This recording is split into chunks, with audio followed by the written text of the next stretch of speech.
New year celebrate as a Muslim नहीं करते, क्योंकि रसूलुल्लाह सल्लल्लाहु अलैहि वसल्लम सेड इन हदीस, उसका मफहूम ये है कि जिसने किसी कौम की मुशाबहत की तो वो उन्हीं में से, मन तशब्बह बिकौमिन फहुवा मिनहुम, कि जिसने किसी कौम को कॉपी किया, इमिटेट किया किसी को, तो वो क्या होगा, उन्हीं में से होगा। और न्यू ईयर की सेलिब्रेशन करना या किसी भी ऐसी चीज की सेलिब्रेशन करना जो कि रसूलुल्लाह सल्लल्लाहु अलैहि वसल्लम ने नहीं की, या जो किसी हमारे रिलीजियस जो है उसकी तरफ नहीं कहती, अल्लाह ताला ने या रसूलुल्लाह ने उसका हुक्म नहीं दिया, तो हम उसको करना, या किसी और की वजह से उन्होंने वो करना शुरू कर दिया, तो हमें उसको करना नहीं जेब देता एज अ मुसलमान। तो न्यू ईयर की सेलिब्रेशन हराम है, ठीक है, इसमें कोई शक नहीं। अब क्या करें, तो अब ये न्यू ईयर को क्यों देखा जाता है एज अ जो है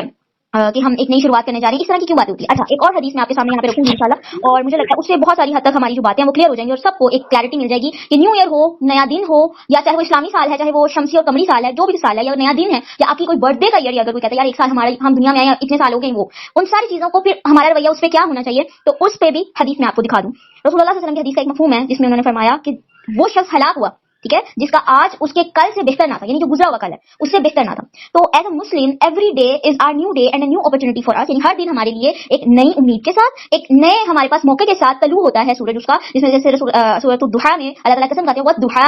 सुबह की जो सूरज के वक्त की जब रोशनी पड़ती है, दुहा का वो टाइम है, सूरज की रोशनी जब पड़ना शुरू होती है ना, उसको दुहा का टाइम कहते हैं, ठीक है। उस वक्त की कसम खाई अल्लाह ताला ने कि हर किसी की जिंदगी में अप्स भी होती हैं, डाउन, फिर उसके बाद कहा वशम्स वद्दुहा वल्लैलि इज़ा सजा, रात की जब अपने पहर फैलाते, तो इन दो का एक तो कसम खाई अल्लाह ताला ने इन दो वक्तों की। इसमें क्या हिकमत है कि अल्लाह ताला ने कहा है कि इंसान की जिंदगी में दोनों तरह के वक्त आते हैं, हाइज भी लोज भी, कभी उसको अपॉर्चुनिटी मिलती है, कभी वो नहीं भी मिलती है, अंधेरों में चला जाता है, ठीक है, दोनों टाइम के। तो जिसका आज उसके कल से बेहतर नहीं है वो हलाक हो गया। तो हमारा दीन हमें बताता है कि हर दिन हर नई जो आपका एक चैप्टर खुल रहा है वो आपको एक नया मौका देता है और एक नई तरीके से आप उसको शुरू कर सकते हैं। कल खराबी हो गई इसका मतलब ये नहीं कि अगले दिन भी खराबी होगी, आज गुनाह हो गया इसका मतलब ये नहीं अगले दिन भी गुनाह ही होगा।